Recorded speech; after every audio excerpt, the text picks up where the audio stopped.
Welcome to Lineups and Lures, where the talk runs from the dugouts to drift boats. We're all about the games we play and the waters we fish, the stories, the rivalries, the moments that keep us coming back. If it happens under the lights or out on the water, we're in. This is Lineups and Lures. Game 3 of the World Series back in action tonight. Got another great pitching matchup. I feel like that's kind of the theme of this series is pitching matchups. Well, when you get to the business end of the season, these teams aren't here by accident. So, yeah, correct. I think we've had great pitching matchups all the way through the playoffs as it is, and I'm really looking forward to it. Yeah, so you got Max Scherzer going for the Blue Jays. He threw really well against Seattle, so we'll see if he can back that up, considering he didn't pitch most of the season. It'll be interesting to see how he does against Tyler Glasnow, who, same deal. He missed the first, half, a little bit more than half of the season. He didn't even start throwing until July. And the Dodgers, I think, figured something out here. Let's kind of keep our pitching, hold our pitching back a little bit the first half of the season. So when we get to the playoffs, they're all healthy, rested, and ready to go complete games like Yamamoto did. Back to well, back. we're gonna touch on that topic in the off season, but for today, let's. Is this potentially Mad Max's last start in a Major League Baseball game? Yes, absolutely. I think that could be a little. Go ahead. Do you know what his contract is? I don't know if he has more years on it, but I mean, if he's able to come back from all of his injuries and stuff that he's had this year, if he's able to come back, pitch them to a ALCS. I mean, that game he started against the Mariners was huge. And then win a game in the World Series. I can't think of a better way to walk away than that.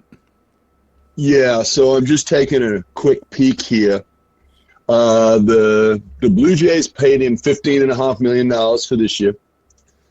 No deferred money. That's how much did the Mets pay him?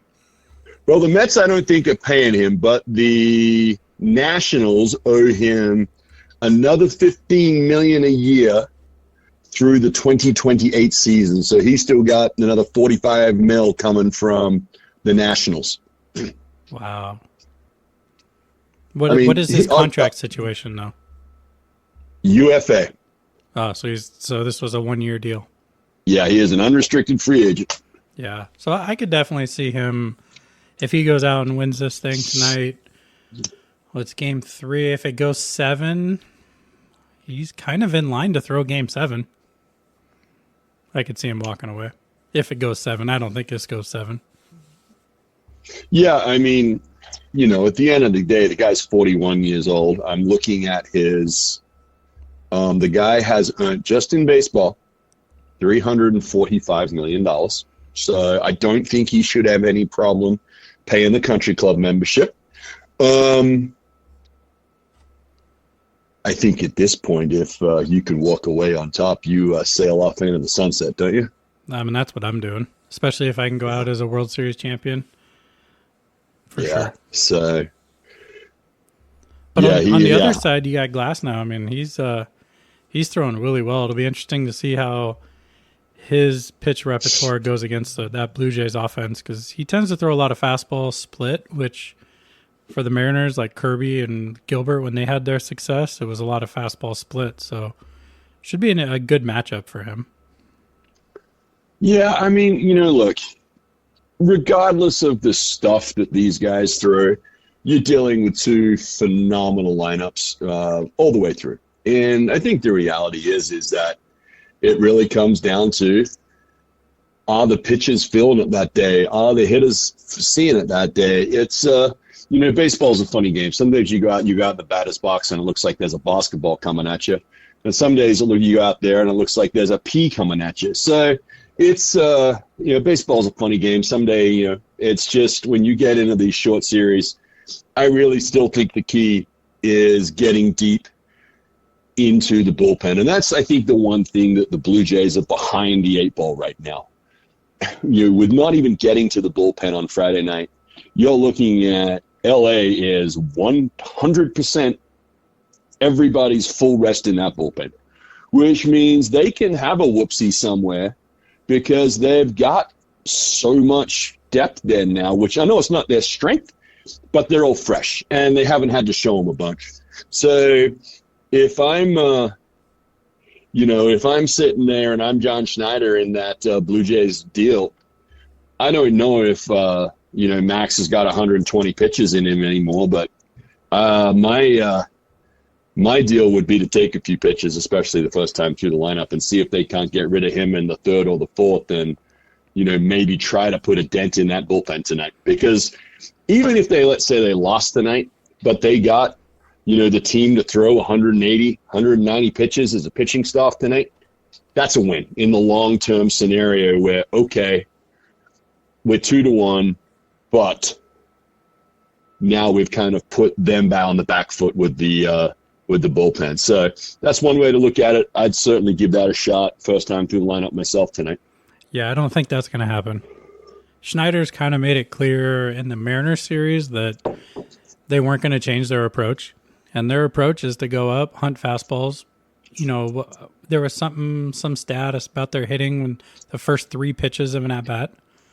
They've done it all year. You're not going to go and completely change your offensive identity for a 7-game World Series. I think they have to stick with what's working for them. And unfortunately, that means that if the hits aren't falling, then it's going to could be another repeat of the Yamamoto performance. And if the hits are falling and, maybe they're racking up 10 pitch at-bats because they're fouling off a bunch of pitches, now we get into the bullpen.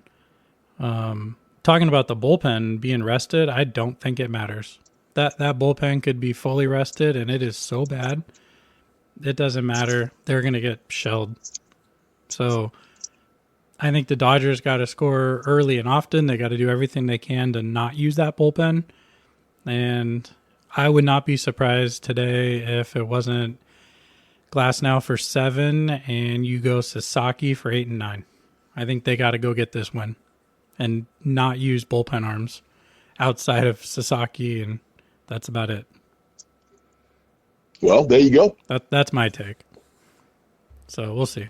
But, I'm pleasantly surprised that it's 1-1. I was, after that game 1 and the Blue Jays came out swinging, I was thinking, oh no, this might be a quick series. But Yamamoto came out, shoved 2 games in a row, which was, great. That's what you pay him for.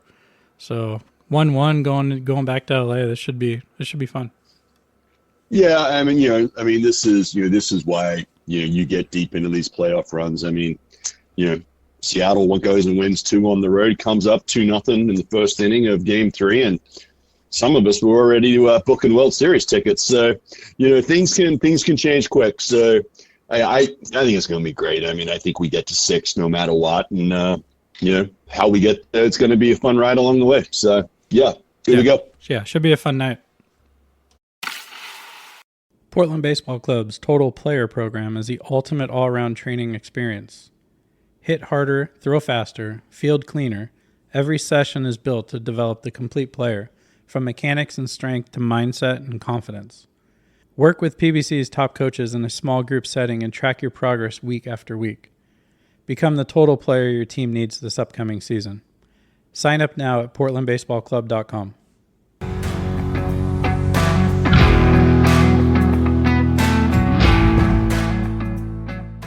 Week 8 of the NFL season is just about in the books. We got our Monday Night Football game coming up tonight, Commanders-Chiefs, which unfortunately no Jaden Daniels, so I think that puts a little bit of a damper on this game for me, but it still should be a pretty good football game. But let's take a look at the games that finished Thursday and Sunday. So starting off with Vikings-Chargers.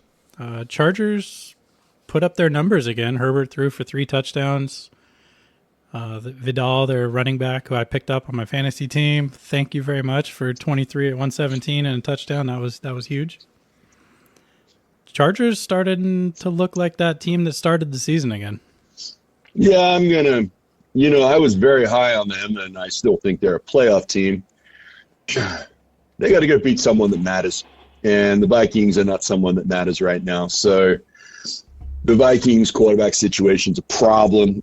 That whole team is a problem. That's a team that won 14 games last year and let their quarterback walk because they think they had a better deal. So that GM's got some serious answering to do right now, and yeah, that's my take on that. I think the Chargers, quite frankly, the Chargers got hurt there. I mean, their offensive line was decimated, and the fact that Joe Alt was able to come back last week was, I think, a big reason for that score.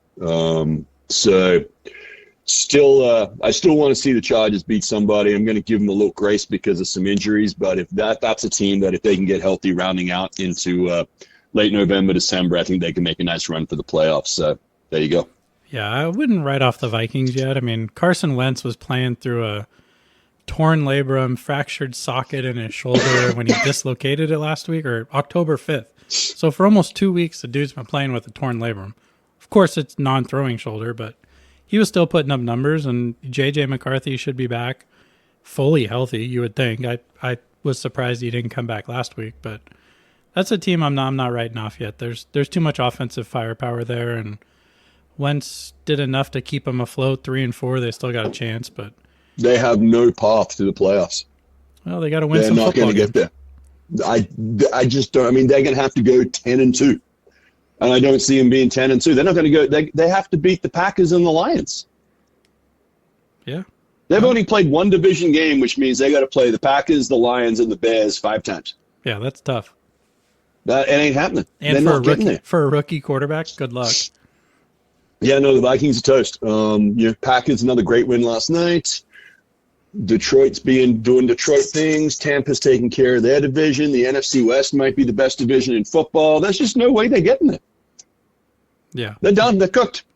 Yeah. Well, all they got to do, I guess if they're not going to make the playoffs, maybe they can surprise a few teams here and there and take a couple wins along the way. So we'll see what happens.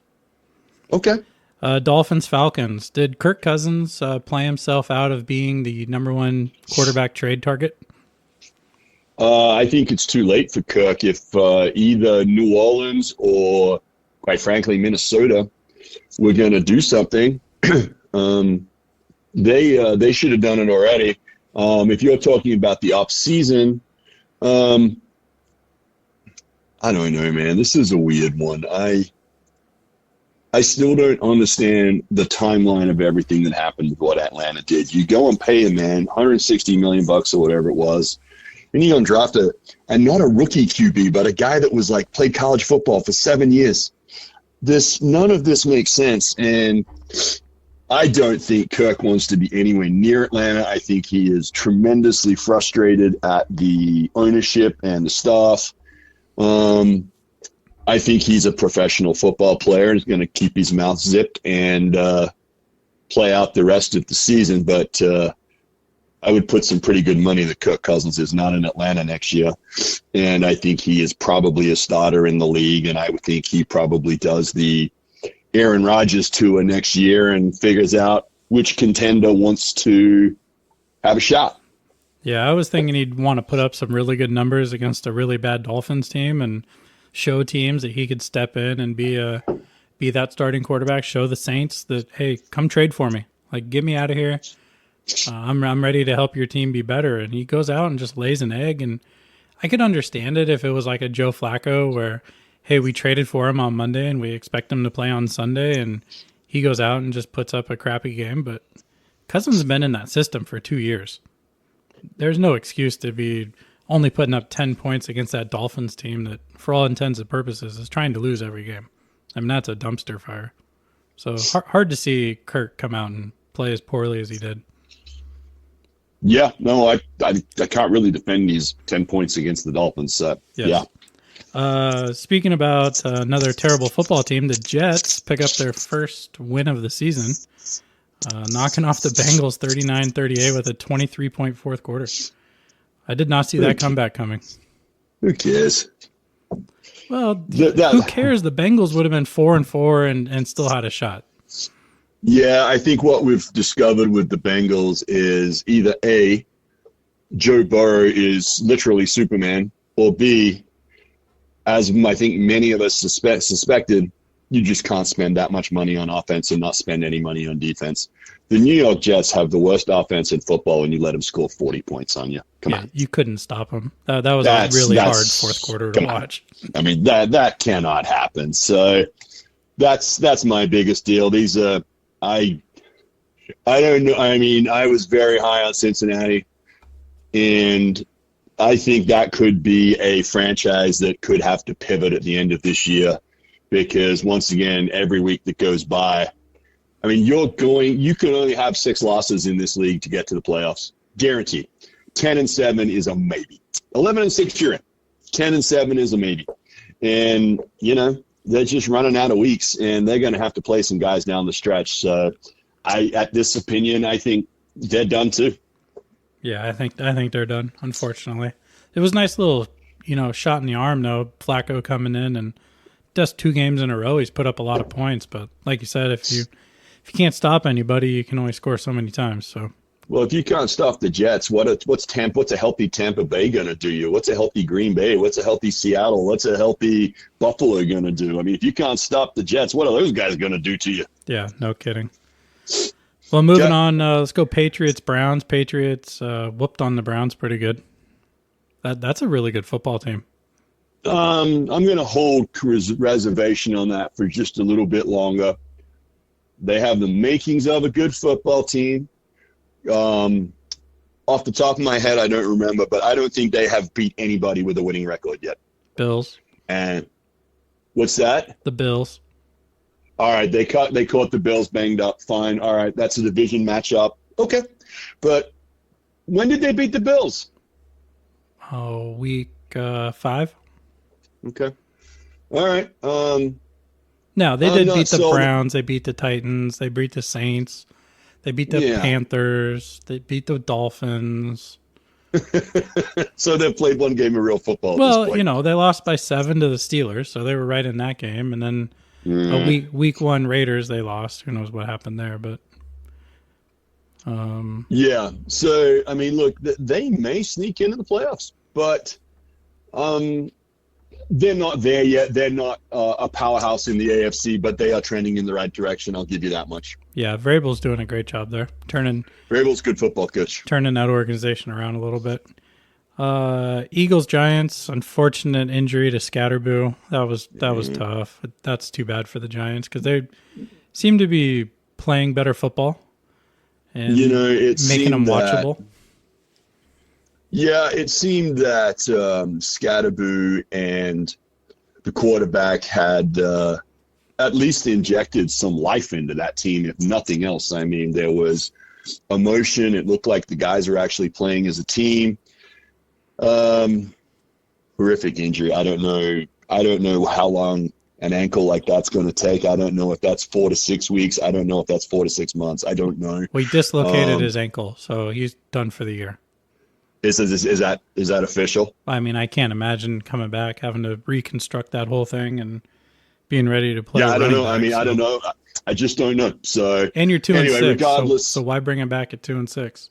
Yeah, probably not. So I think the interesting there is going to be that Tyrone Tracy was meant to be the lead back going into the season. He is going to resume that role this week for New York. It will be interesting to see if he can bring the same energy that Scatterboo had. Devin Singletary is also backing them up there as well. And there's a veteran running back that knows how to play football. So it's going to be interesting to see how they use those two. And I would imagine that those two are probably competing for not necessarily, I would call it the backup position at running back next year. I think it would be more of a Seattle-type situation where you have kind of 2 lead backs with complementary roles. But, that's a big knock for the Giants. The kid was doing some things, and wish him all the best. Yeah, did you, going deeper into that game, did you see the tush-push controversy in that one? I did not. Okay, so tush-push, middle of the field. It was like 4th and 1. The Giants or the Eagles? The Eagles. Okay. So they execute it. They kind of stop him. No whistle blows. He keeps pushing forward, extends the football out. They knock the football loose. They grab it. And then they say forward progress was stopped. I think everyone would agree that it was a terrible call. And it's just showing how difficult the tush-push is to officiate. So far you've had people are lining up off sides, your head's over the football, which is a penalty. It's hard to tell if it's a false start. Guys are getting that early jump, and now you're getting into arbitrarily was forward progress stopped. Well, the whole point of the play is it's a forward push, so it's really hard to determine that. So it should have been a fumble recovered by the Giants. Instead, they said forward progress, and that's a big momentum play. But my point is I think that might be a real trigger point to end the tush push. How do you officiate it? The officials are showing that they can't officiate it consistently on a weekly basis, so either something's going to have to change on that. Yeah, there's a couple of things to look at here. One is, I believe the biggest problem is the center's head over the football and the left guards firing early. Or not left guards, both guards firing early. I believe that is the biggest problem. The center over the ball should be the easiest thing in the world, and quite frankly, I wouldn't even have a problem if New York called that one and just, buzzed down and, with the minute he snaps the ball, buzzed down, blow the play dead, offside on the offense, 5-yard penalty, no more tush push. The guards firing early. Once again, I would just let New York have a look at this. We've got high-definition cameras from 742 million different angles. We can see it.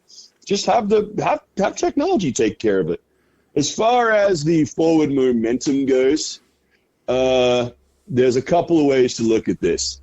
If you want to outlaw the play, you basically just say that you cannot have another player use another player as leverage. Yes. That's one way, and you eliminate the play. That was the rule. That was the rule before they changed it.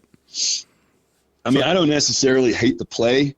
I don't believe the NFL ever thought that somebody would use it in such a manner as the Eagles have, and that's a product of them having a tremendous athlete playing the quarterback position. I think at the end of the day, it is where it is for this year. The off-season rules committee are going to have to come up with something, and they're either going to have to ban it, change the way they can officiate it, or live with it. So I'm not really super. You know me, I've only got a pretty good, solid opinion one way or the other. I guess until the Eagles beat the Seahawks on the tush push, I'm probably not going to get that fired up about it. But probably something that needs to be addressed by the off-season committees, between the owners and the referees, and that's what Roger Goodell gets paid a buttload of money for. Yeah, absolutely. All right, moving on. Bills, Panthers. Not a lot to talk about here. Bills took care of business. Panthers, without Bryce Young, struggled a lot. The Bills did everything they should, look like the class of the AFC, and went and took care of business. Case closed. Yep. Ravens, Bears. Ravens got a home win. Kind of cut into that Bears momentum because they've really been playing well, and that offense has been doing pretty well over the last couple of weeks. And Ravens defense showed up and slowed them down. Yes, I didn't see this one coming. I really didn't. I thought maybe Chicago had turned the corner. But to say that this was a must-win for Baltimore was probably the understatement of the year. And this is the beginning. So Baltimore had absolute murderer's row, regardless the injury to Lamar. They had to play at the Bills, home at the Lions, at the Chiefs, at the Rams. I mean, you're looking at 4 teams that's potentially the NFC and AFC championships right there. Yes. Seriously. Yeah. Oh, yeah. It's not an easy schedule. So they had to go murderer's row. Getting to 5-2. And I just want to put this on you. 1, 2, 3, 4, 5, 6, 7, 8. I don't think it is unreasonable. And I believe Lamar comes back next week. I think they're going to win 8 in a row. I think they're going to win 8 in a row, and they might be favored by a touchdown or more in every one of the next 8 games, regardless of if they're home or away. Get a load of this.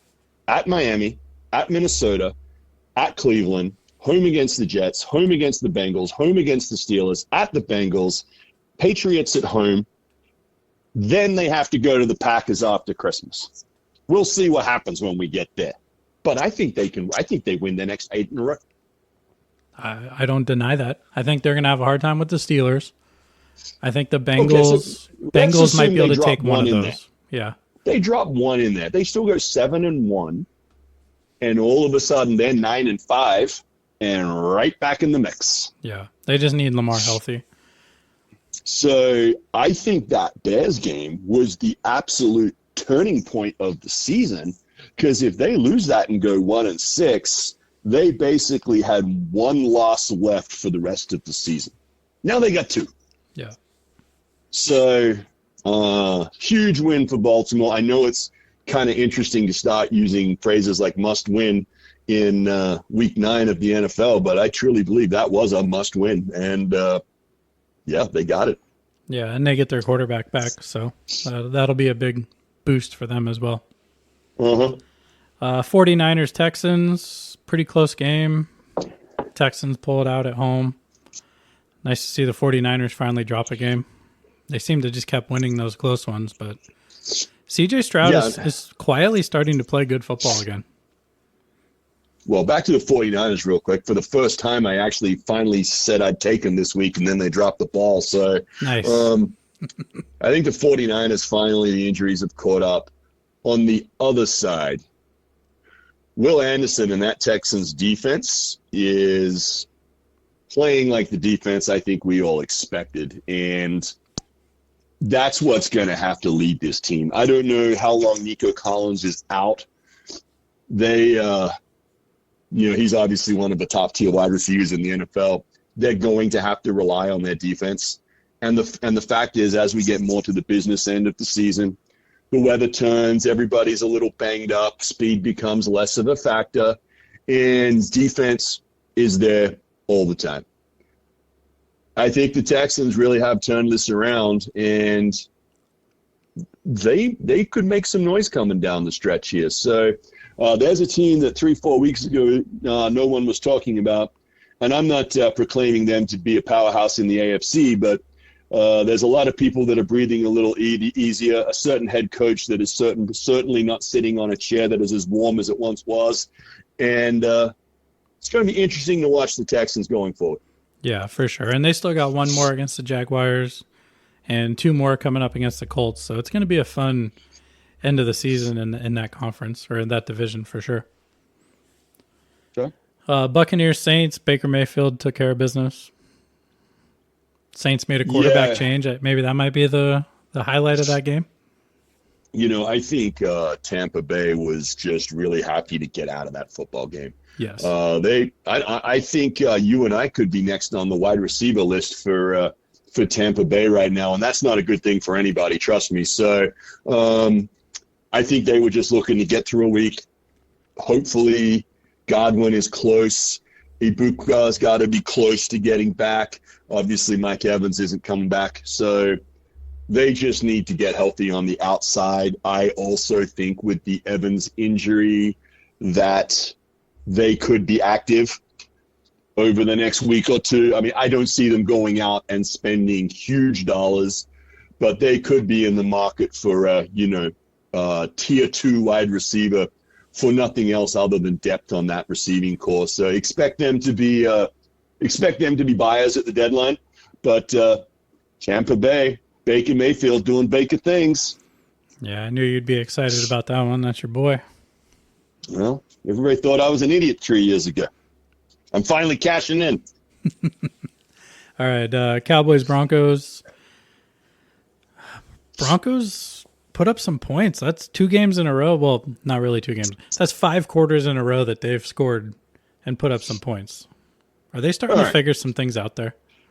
Both of these teams, are both of them not Jekyll and Hyde? Oh, absolutely.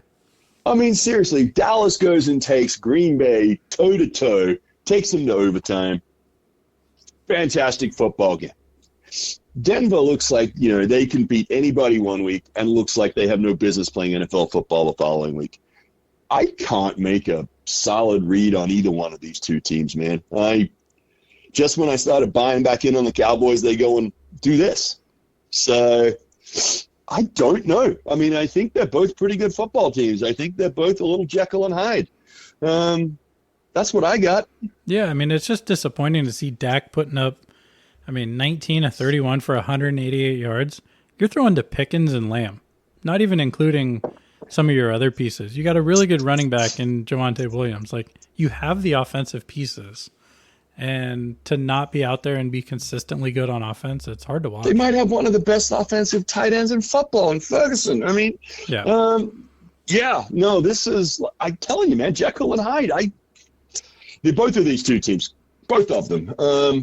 I think at some point one of these teams is going to grow up and one of them is going to relinquish themselves. My money's on the Broncos, but, you know, who knows what the Cowboys will do at the deadline too. So interesting to see what's going on there. And the NFC East is being the NFC East.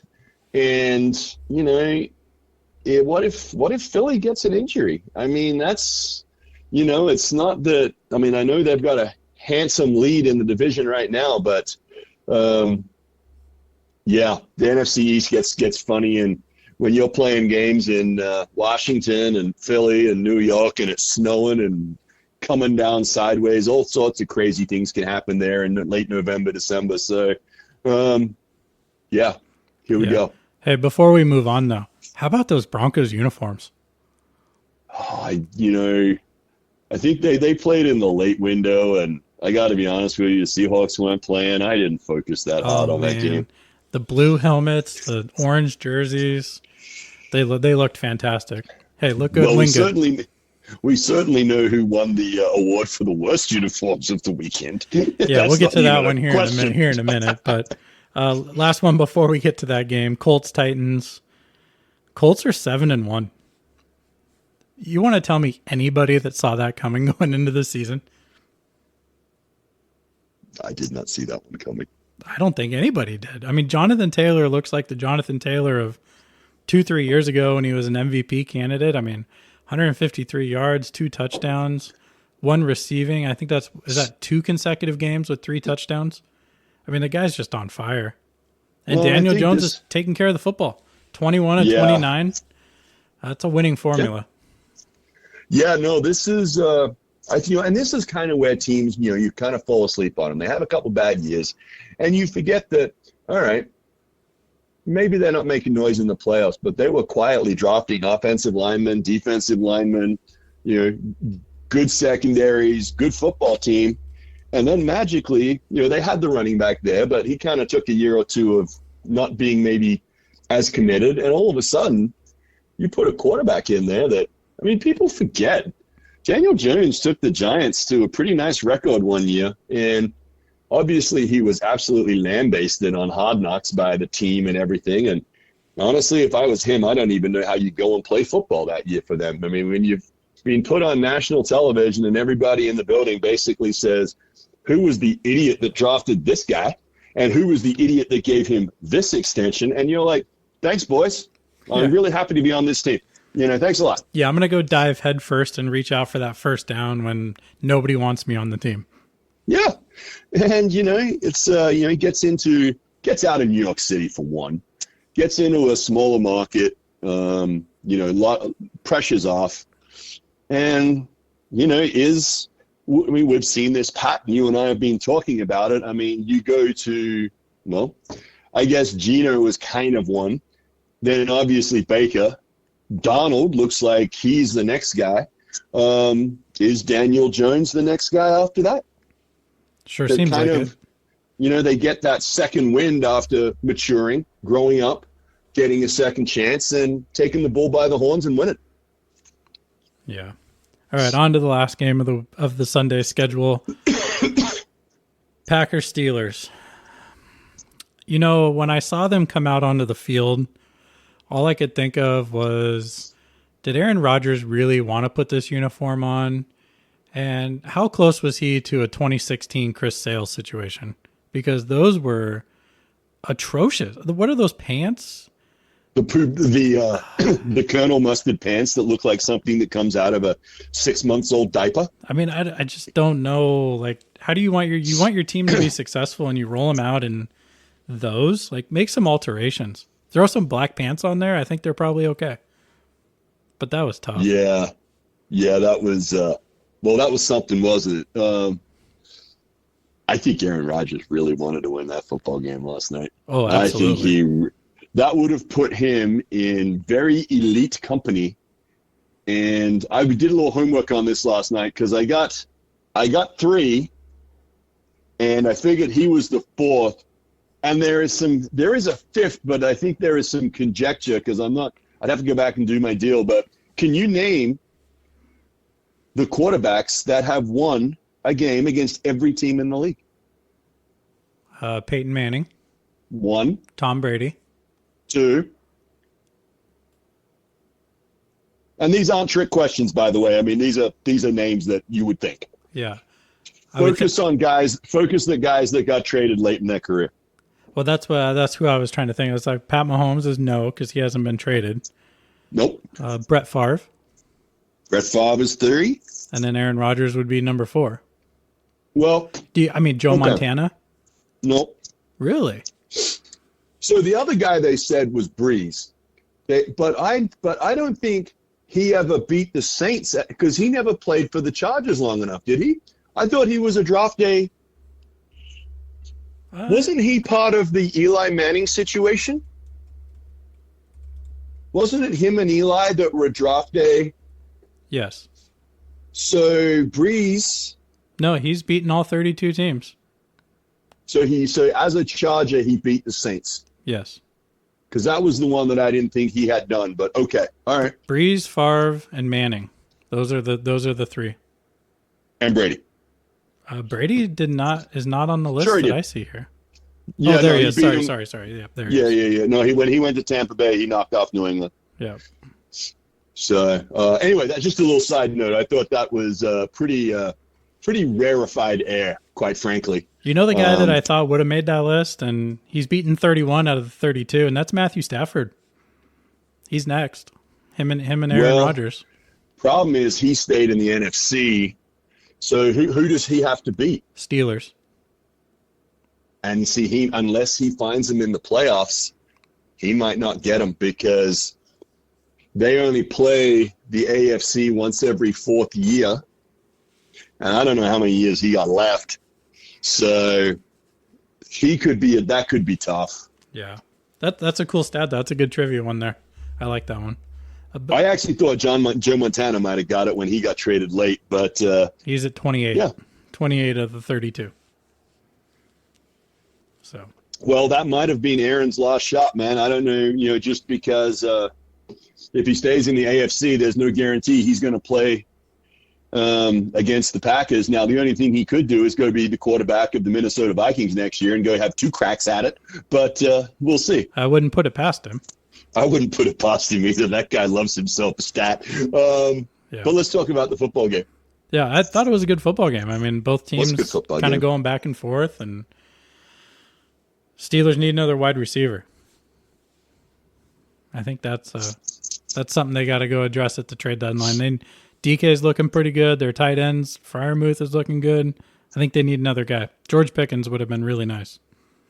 Yeah, no, I think the question is that you're looking at a few teams, because I actually, the Seahawks didn't play, so we're not going to spend a lot of time on them this week, but I think the Seahawks need one more receiver as well. You've got 2 and a tight end, but I don't really think Torrey Horton is quite ready to be the 3rd wide receiver. I think we need a big guy outside, quite frankly. And I was kind of poking around the league, trying to look at teams that, not in playoff contention, that would consider trading a borderline star to a solid number 2. I was looking in those areas. And obviously, if you're looking at those areas, teams that are 2 and 5 don't have a lot of those guys. Otherwise, they wouldn't be 2 and 5. What's funny is that I think Jacoby Myers, who has requested a trade from the Raiders, could be available to NFC's teams. I like that. I don't know if the Raiders care, and they might trade him to the Steelers anyway. He's a guy that came up. Is it Calvin Ridley at the Titans? Yeah, Lockett already left, so he's the only one left. So I would assume that he's available for a draft pick because they're in full-blown rebuild mode. Here's another one that this is definitely more wishing than actually believing it's true. But the Arizona Cardinals are in big trouble. I don't see them competing in that division for a long time, and it looks like they have a quarterback controversy.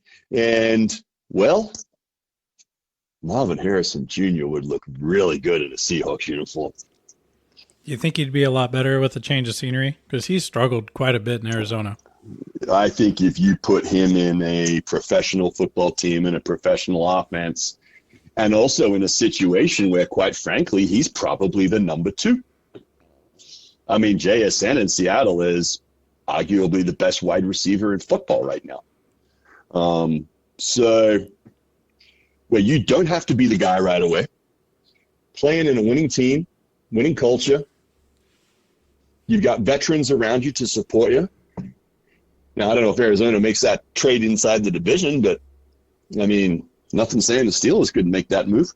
Yeah, and well, the Cardinals need to do something because they're just going to keep sitting in that 4 spot in the division until something changes, something drastic changes. Well, their problem's at quarterback. I mean, they paid Mighty Mouse all that money, and he's either A, not on the field, or B, when he is. They're a team that hasn't got an identity. They don't know if they want to run the ball, throw the ball, how they want to play defense. They've got good players. But, you know, certain football coaches come in and put an identity on the field. I mean, when you go into Detroit, you know that Dan Campbell wants to go and punch you right in the face. And you know that's coming. And that's the kind of football they play. Smash mouth football, big, solid defense, and it's going to be a war of attrition. You know that when you go play Sean McVay or you go play Kansas City, that those guys are going to come out and have 4 or 5 plays that you've never seen in your life, and they're smarter than you. And you just have to make sure that when they get one of those plays, they get 5 yards and not 50, because they're just that smart. You know, this is where Arizona doesn't have an identity. They go there and they're okay. I mean, you got to remember, they haven't lost a game by more than a touchdown. Oh, they're right there. But yeah. You're right. I mean they could easily be 5-2. They need a new coach. They need an experienced coach. They always keep making these young hires, and it's just not working. Yeah, and I think they really need to kind of take a step back, free up some room. I would trade some of their high-priced talent, stockpile some draft picks, and make a push for. The reality is that the Rams go as far as Matthew Stafford takes them, which, let's be honest, does he have more than 2 or 3 years left in him? Probably not. The 49ers are interesting. They just can't seem to stay healthy, and they go as far as CMC takes you. Seattle's a different story. That's a team that's going to be around for a while. But at least now you've eliminated the Rams and Matthew Stafford from that equation, and maybe you go make a run. So, yeah, I think they need to. Take a step back, stockpile some picks, free up some cap space, and be ready to make a move. The 27-28 season. But that's what I'd be doing if I was the owner of that franchise. Yeah, I'm thinking they got to be really active on draft day this year. Look to make that move up early if that right quarterback is there that could be their next franchise quarterback, or like we've talked about it before, maybe it's a time to rebuild the offensive line, defensive line through the draft, and then get your quarterback in another year or two and just kind of lick your wounds for the next year as your offensive line finds that cohesiveness. It's a tough situation. No, I'm definitely in camp number 2, where I would go and put the beef up front and all that kind of stuff. But anyway, that's enough on the Arizona Cardinals for today. Let's get back to the Packers and the Steelers. And did Green Bay just solidify themselves as a top-tier NFC threat? I don't think they just did it. I think they've been a top-tier team all year. I mean, we talked about them as a Super Bowl team. So, are they the team to beat the NFC? In the NFC? Yeah. 5-1-1 speaks volumes. And they got arguably the best wide receiver back. Yes. That's the scary part, is they're starting to get healthy, and We'll see. They got kind of a light schedule coming up. They got the Eagles, the Lions. They got a late game against the Ravens. There's a lot of winnable football games in there. I could see them maybe dropping one or two more, and that's a scary team going into the playoffs because nobody wants to go play in Green Bay if they can get that 1 seed. That's for sure. Sounds like they're going to have a lot of prime time football games going down the stretch is what it sounds to me. I don't see them playing at 10 o'clock in the morning anytime soon. No, I'm sure those last couple games, if they'll be flexed into the evening, and I'm sure that playoff games will be evening games at Lambeau. So those would be fun to watch. Yeah, on nice. TV. I don't know if I'd want to be there. It seems really cold. Oh, I got to do it one time. One time. Got to do it one time. And you know what? I do want to do it in like December. And I mean, come on. If you're going to do it, let's get the experience. Oh, I agree. Hey, going to watch a Steelers game in 70 degrees, T-shirt and shorts was not really how I envision a Steelers game. So I get it. Cold, windy. Yeah, that's what football season's all about, right? Okay. So, preview for tonight. Yes. I think the Chiefs keep rolling. Without Jaden Daniels, I think the Commanders are in trouble. Plus, the Chiefs got their toys back. Like, Mahomes got all of his toys. He's got Rice back, and look at the numbers they put up last week. Yeah, Worthy's back. Kelsey doesn't have to be the focal point, so he doesn't get the double team. They're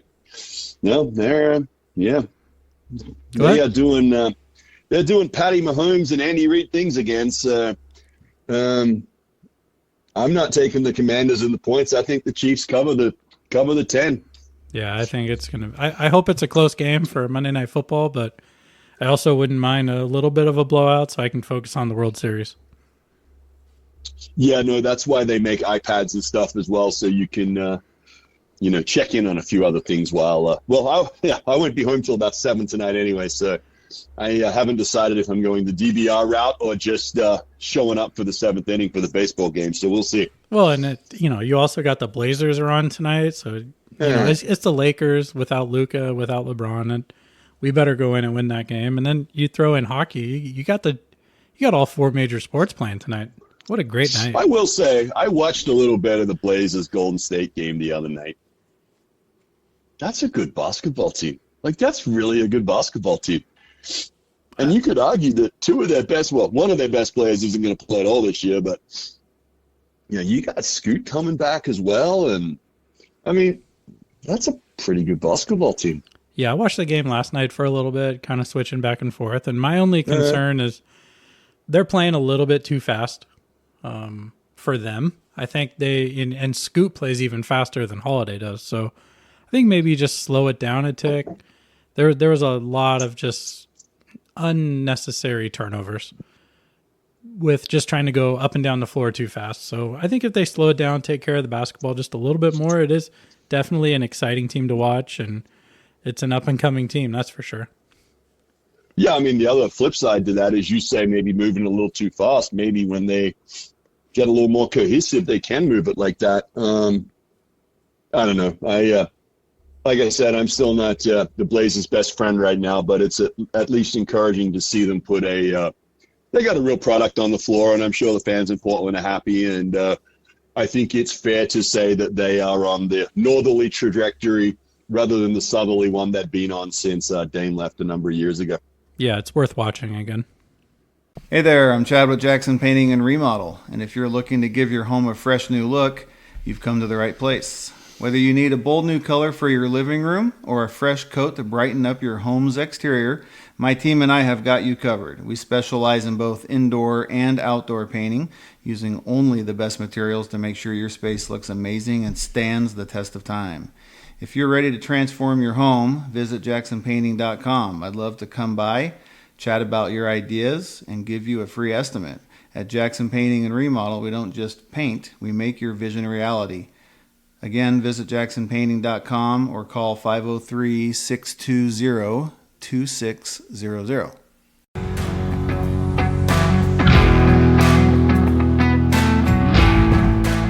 All right, let's hit on a couple just random topics. None of the big sports. We'll start off with some F1. So there's a lot going on in the F1 world. You care to explain a little bit more detail?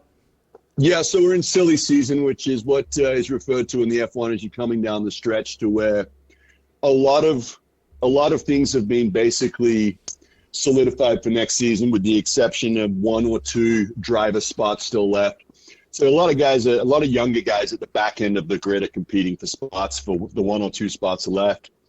The Constructors' Championship is complete with McLaren having lock on that, with them having the number one and number two driver in Formula One right now.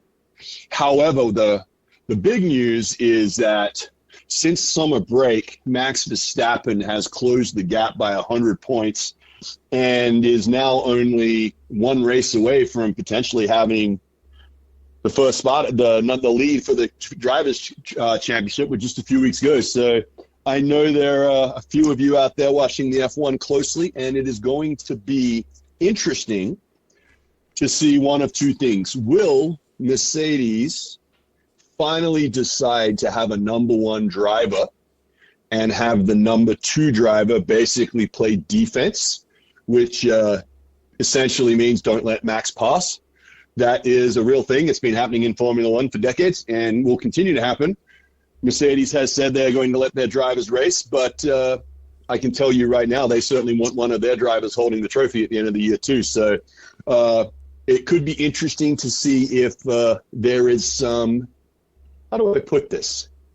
Interesting driving, maybe on the borderline of illegal driving, to where if Max happens to get shoved off the track, I wouldn't be surprised to see it going. So there's the take on F1. It's going to be, for those interested, it's going to be a fun race to the finish line. So you got the two McLaren drivers sitting 1 and 2 still, Norris and Piastri. Yeah, that's what I said. So here's my question: Red Bull Racing, that's Verstappen. So what? Yes. Red Bull Racing, is that what car is that? What is he driving? Yeah. Mercedes? No, so it's a Red Bull chassis with a Honda engine. Okay. So essentially, the way that you get paid in Formula One is really about the Constructors' Championship. So all the big money goes to the team, and then the teams decide how much money they want to spend on drivers. So you've got the Maxes of the world, the Landos of the world, the George Russells of the world, the Charles Leclerc at Ferrari, Lewis Hamilton at Ferrari, making quarterbacks type contracts, right? Yeah. A lot of the other guys are barely making $1 million. So you are trying to become one of those 4 or 5 guys that are, the absolute superstars of the league. And typically you become a young guy, try to become a number 2 on a team behind one of those guys, and then you ultimately become that guy. But there's not another Red Bull Racing guy in the top 15. So I get it that the McLaren guys are 1 and 2. The Ferrari guys are 5 and 6 right now. Mercedes, it's sitting at 4 and 7. And then you got this Red Bull guy going right there. So you kind of think that McLaren's got this wrapped up, don't they? Team construction, yes, that's actually already done. They cannot be caught. Okay. It's only about the Drivers' Championship now that they're looking at. And you've got the 3 of them, Lando, Oscar, and Max, are all basically within a race of each other. Yeah. How many points does the winning racer get? Yeah, it's kind of a funky situation where 25 for the win, 18 for second, 15 for third, and it goes all the way down to 10th spot, where you get one point for 10th spot. But considering those guys are going to more than likely be in the top 4 or 5 for every race going forward, the difference between first and fourth, if one guy gets 25 and the other guy only gets 10, that's a big difference. Yeah, and looks like there's not very many, 4 races left in the year, so there's not a lot of time left.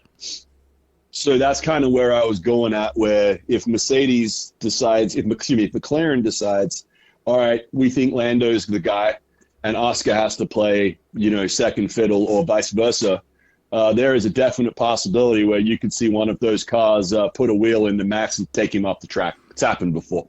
Oh, well, that'd be some drama in the F1 world, that's for sure. Yes, it was. And that's what makes it interesting going down, because they can't be that, deliberate about it. But there's always a time and a place. Yeah, I would think that Norris and Piastri should just be sitting there, driving side by side for the rest of the races, and don't let anybody get by them.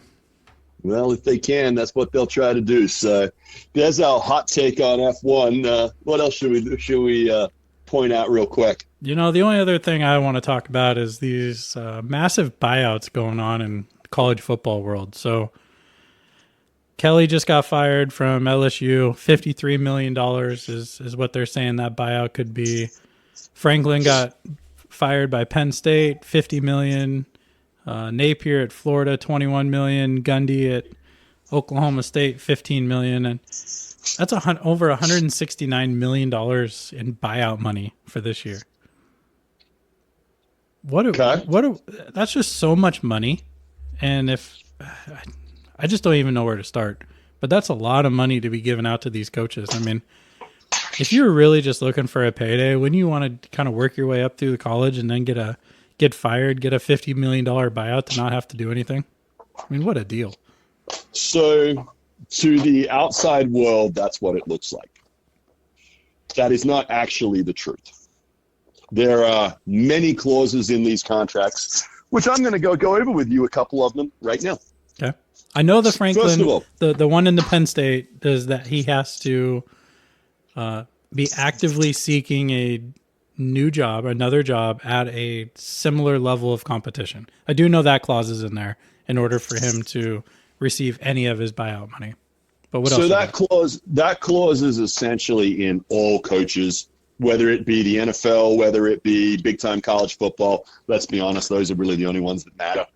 Maybe hoops back on the East Coast, but in big time college hoops and in professional football, big time college football and professional football, you have like you said, the responsibility to seek employment and actively seek employment and continue to actively seek employment in either the equivalent level of football or any level of football, as long as it's a real job, or media. Now, the way that also works is that the press likes to throw these big numbers around. Not all. So first of all, let's just say Coach A is making $10 million coaching college XYZ. He gets fired.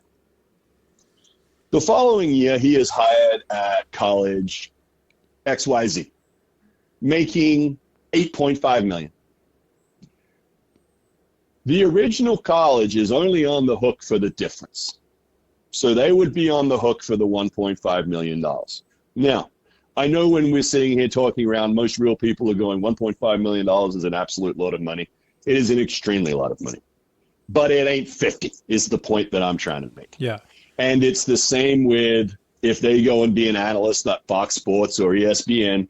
If they go, whatever salary they make, that is directly deducted from how much the previous college or the previous employer owes them, and they get the difference. So yes, you have a safety net, but it is not over and above, which I think most people thought, oh, that's great, I get fired, and then I get paid by somebody else, and now I'm getting paid both. No, you only get the difference. Okay, so let's talk a guy that's recently been fired, just to kind of put this in perspective. So you have Urban Meyer, right? Yes. So he's been fired a few times. Yes. I don't have the exact numbers in front of me, but he's been Sure. fired. He's been bought out. Actually, here it is. So his buyout was $20 million. Let's just say that. Okay. So he signs a contract with Fox for Yes. $10 million a year. So does that mean that his prior program is only on the hook for $10 million because that's the difference between the $20 million buyout and his $10 million media contract? Well, no, because you got to be more specific. The buyout of $20 million may have been amortized over 4 years. So if he was making $10 million a year at Fox and only getting $5 and was only owed $5 a year by the previous college, they wouldn't owe him a dime. Interesting. And the other thing is, a lot of these numbers that people throw out are based upon them. A lot of these coaches' contracts have a base salary of, for the sake of making this easy, $5. if you are a Big Four coach and you win your Big Four, that might get you $1 million bonus. Hell, that might get you a $2 million bonus. You make it to the college football playoffs, you get another $1 million. You make it to the national championship game, you make $1 million. You win the championship game, you win $2 million. So there might be a lot of escalators in here. But let's be honest, even if you are coaching at LSU, Notre Dame, Alabama, USC, Oregon, you're not going to get there every year. You might be a solid top 10. You might get to the playoffs every year, but you ain't winning your division every year, and you ain't going to the national championship game every year.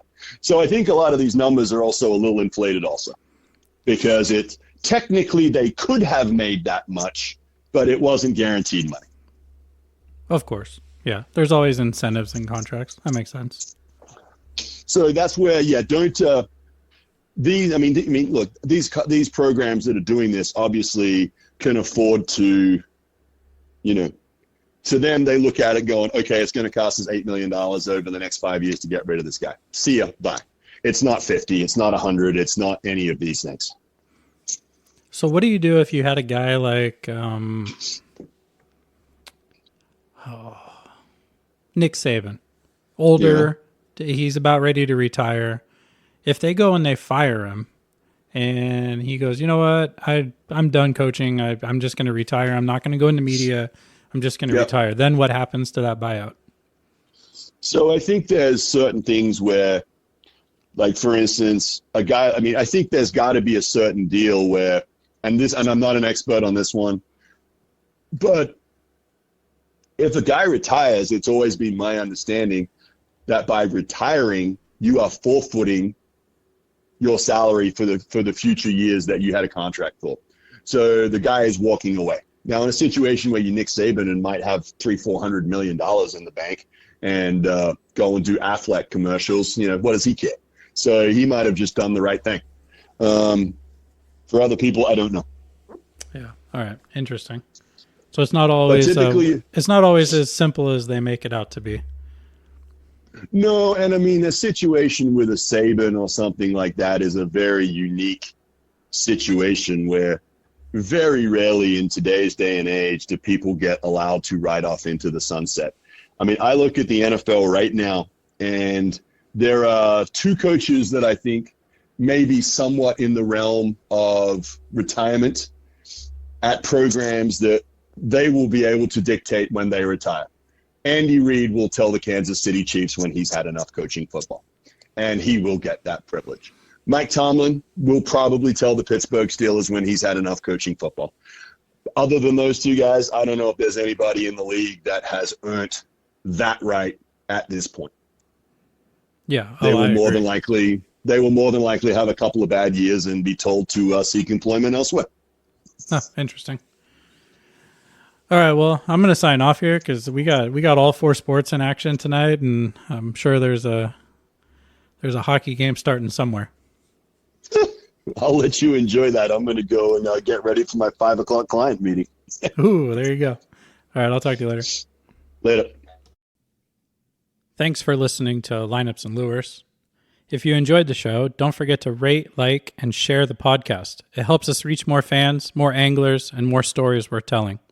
We'll see you next time, whether it's out on the field or out on the water.